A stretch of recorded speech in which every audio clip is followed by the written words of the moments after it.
मित्रांनो नमस्कार. मी विजय आणि आपण पाहताय आपलं बोलकी भावा हे मराठमोळं YouTube चॅनल. चॅनलवरतीच नवीन असाल, पहिल्यांदा व्हिडिओ पाहत असाल तर चॅनल आपल्याला सबस्क्राईब करून टाका.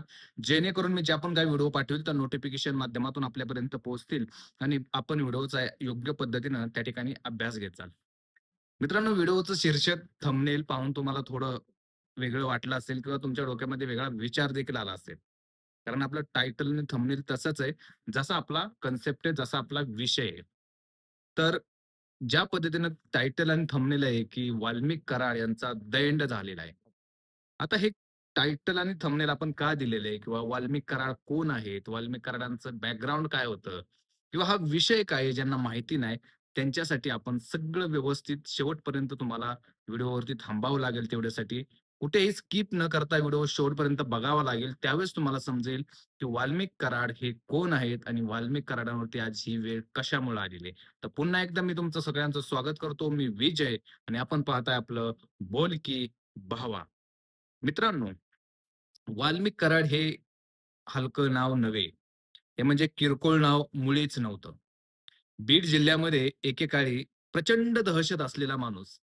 प्रचंड शब्दावरती एका शब्दावरती सगळं वातावरण टाईट करणारा माणूस म्हणजे वाल्मिक कराड. तत्कालीन जे मंत्री होते, कृषी मंत्री महाराष्ट्र राज्य धनंजय मुंडे हे ज्या बीड जिल्ह्याचे पालकमंत्री होते, त्या बीड जिल्ह्याचे पालकमंत्री पदाची सगळी जबाबदारी धनंजय मुंडे हे फक्त नामधारी होते. मात्र वाल्मिक कराड हे या प्रकरणाची, या पालकमंत्री पदाची संपूर्णपणे जबाबदारी, ज्या पण काही गोष्टी लागतात ते सगळं हँडल करत होते. इतका पॉवरफुल माणूस हा परळीमधला बीड जिल्ह्यातला होता. परळीमधलं जे परळी वैजनाथाचं जे मंदिर आहे महादेवांचं, त्यांचा कट्टर भक्त.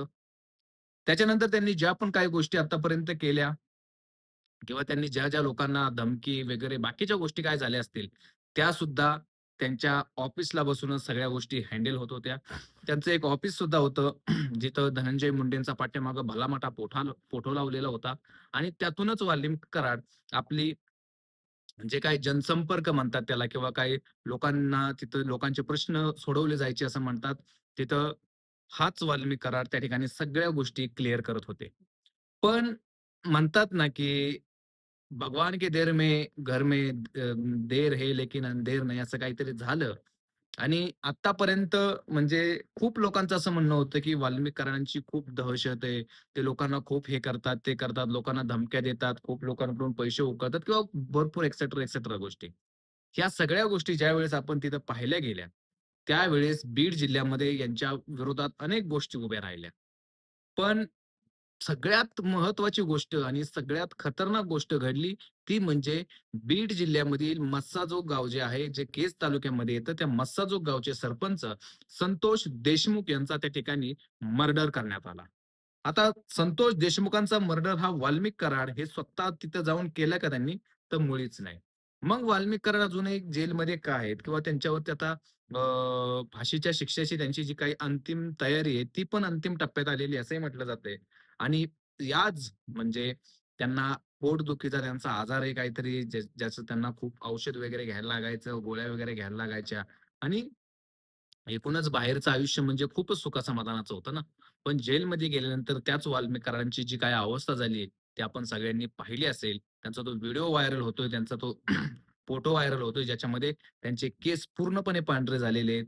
त्याचबरोबर तो पूर्णपणे थकलेले आहेत. त्यांच्या चेहऱ्यावरती मास्क आहे. जेणेकरून चेहरा कसा आहे ते लोकांना दिसला नाही पाहिजे याच्यासाठी त्यांनी मास्क लावलेले आहेत. पण या वाल्मिकांनी ज्यावेळेस त्या संतोष देशमुखांचा खून करणाऱ्या जी काही टोळी होती, त्या टोळीला आदेश दिले होते. कारण प्रकरण होतं तिथल्या मस्साजोग गावामध्ये जी एक एम-आय-डी आली होती. त्या तिथल्या खंडणीचा तो पवन चक्क्याची जी काही कंपनी होती, त्या कंपनीकडून खंडणी आणि खंडणीतून झालेला हा मोठा त्या ठिकाणचा जो काही तो इश्यू होता आणि नुसता मर्डर हा विषय वेगळा झाला असता, परंतु तो काही निर्घृण पद्धतीने मर्डर केला गेला. जो क्रूर पद्धतीने मर्डर करण्यात आला, जो आत्तापर्यंत ऑल इंडियामध्ये असा कधी मर्डर झालेला नव्हता. अशा पद्धतीनं संतोष देशमुखांचा मर्डर करण्यात आला. म्हणजे त्यांना हाल-हाल करून मारण्यात आलं.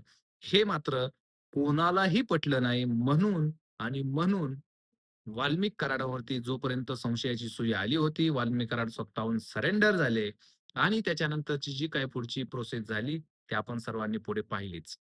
वाल्मिक कराडांना जेलमध्ये टाकण्यात आलं. त्याच्यानंतर त्यांनी बाहेर पडण्याचे अनेक प्रयत्न केले, परंतु सगळे प्रयत्न असफल झाले. कारण ज्यांचा त्यांच्या पाठीवरती हात होता, ते डी-एम अर्थात धनंजय मुंडे यांनीच हात वर केले होते. कारण धनंजय मुंडेंना त्यांचं राजकीय करिअर सांभाळणं हे खूप महत्त्वाचं होतं आणि राजकीय करिअर जर त्यांचं दावाला लागलं, तर येणाऱ्या काळामध्ये धनंजय मुंडेंना खूप मोठ्या नुकसानाला सामोरं जावं लागलं असतं. ज्या पद्धतीनं हा सगळा प्रकार झाला, या सगळ्या प्रकारामध्ये ज्या पद्धतीने वाल्मिक कराड सगळ्या गोष्टी लोकांसमोर आल्या, वाल्मिक कराडांचं खरं रूप लोकांसमोर आलं. त्यानंतर मात्र धनंजय मुंडे सुद्धा कस्टडीमध्ये उभे राहिले. त्यांच्यावरती आरोपांच्या फैरी झाडल्या गेल्या. मराठा आंदोलक मनोज जरांगे पाटील यांनी सुद्धा यांच्यावरती खूप काही गोष्टी बोलले गेले आणि मग सगळ्या गोष्टी घडत मात्र प्रकरण हिथं आलं. जे राज्यसभा खासदार सुद्धा आहेत आणि भाजपचे नेते सुद्धा आहेत. निकम साहेबांनी ही केस घेतली आणि उज्ज्वल निकमांनी ही केस घेतली आणि या केसचा त्यांनी निकालच लावला. आता येत्या काळामध्ये काही दिवसांमध्ये या केसचा पूर्णपणे निकाल लागेल, ज्याच्यामध्ये अ, वाल्मिक कराड आणि त्याच्यासोबतचे 8-9 सहकारी हे पुन्हा एकदा फाशीच्या शिक्षेला पात्र होतील. मात्र आज त्यांच्या पोटामध्ये खूप काही गोष्टी होतायत.